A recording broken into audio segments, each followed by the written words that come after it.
Hello! Fix this whole lighting thing. Oh, that's better. Alright. Hello! I, ch- uh, I saw how well my, cartoon review of, Tiny Toons University was. And it did so well, I'm like, dang, I guess you guys want me to do more of these. So I went ahead and checked out The Adventures of Fiona and Cake on Max. I guess it's just Fiona and Cake, maybe? Anyway, it is the spin-off of Adventure Time with Finn and Jake. It is, hello! My cat is meowing from a distance. Anyway, Fiona and Cake, it does go in a drastically different dimension with the things we already know about the Adventure Time universe. You throw in the ever so popular right now multiverse thing that goes on, and it has a. But then it throws in some more adult themes. As Adventure Time was slowly getting there, but adding actual adult themes and morals. And you have the 10 episode series of Fiona and Cake. Maybe it will progress to to a whole new season, but I don't see how. It felt pretty open and shut as it was. And I guess but I had some kind of good, kind of some morals. Yes, I hear you. What are you gonna do about it? Meow.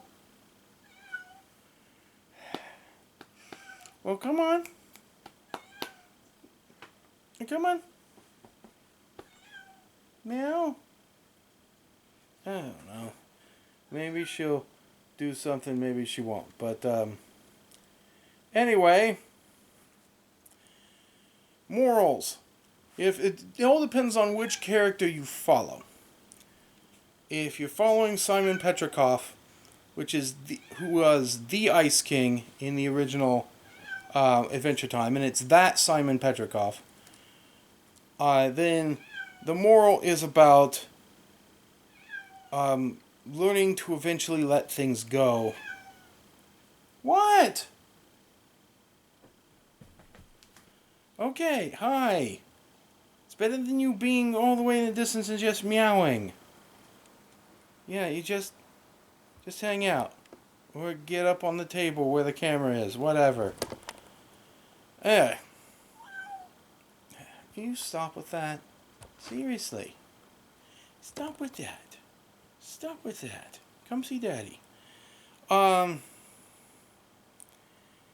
Special guest Elvira, Meowstress of the Dark. Anyway. Yeah, eventually letting things go, that's Simon's thing, because most of the series he's trying to find some way to get Betty back, or get back to Betty. Or something, basically, so they could be together, and he only eventually, by the end, decides to try to live his life without her. And as for Fiona, her lesson is a lesson in accepting things how they are. Basically. It's like her world, her universe she came from is completely unmagical, it's boring, it's basically our world. And she longed for adventure, for excitement, for magic. The world should be magical. Well, by the end, it kind of winds up that the world doesn't become magical. Maybe a tiny bit more magical. But because Cake winds up the same way. Cake remains magical by the end. And there's some small little tidbits of magic in Fiona's world by the end, but that's it. It's still after that it's still magic, but uh,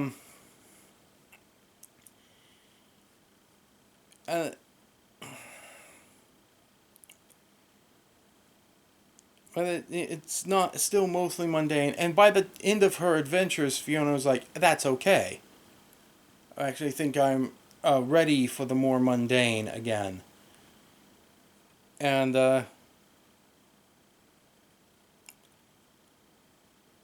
and it's like, yeah, I really liked Fiona and Cake. It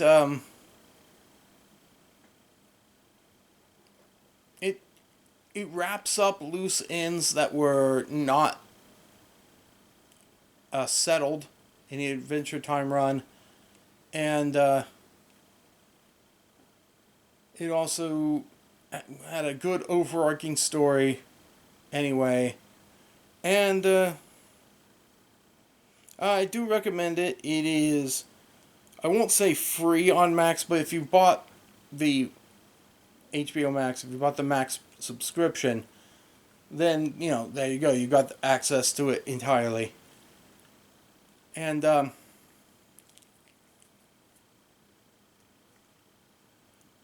like, if you're a fan of Adventure Time, or like just a solo story that can stand on its own with these lovable characters, you won't get as much out of it as if you did watch Adventure Time, but you should still like the series. It can stand on its own. Some things will confuse you unless you did watch Adventure Time or knew the references. But, yeah, I do recommend it, and off she goes. Which probably means it's time for me to go too. So, overall, I liked Fiona and Cake, but your mileage may vary. I think it depends a little bit on if you are a fan of the series in general. But again, I think it stands on its own for the most part. And yeah, that's it. So until I do the next thing, which probably will, since you guys apparently like my old Toon'd reviews so much, and I'll see you next time. Until then, stay tuned.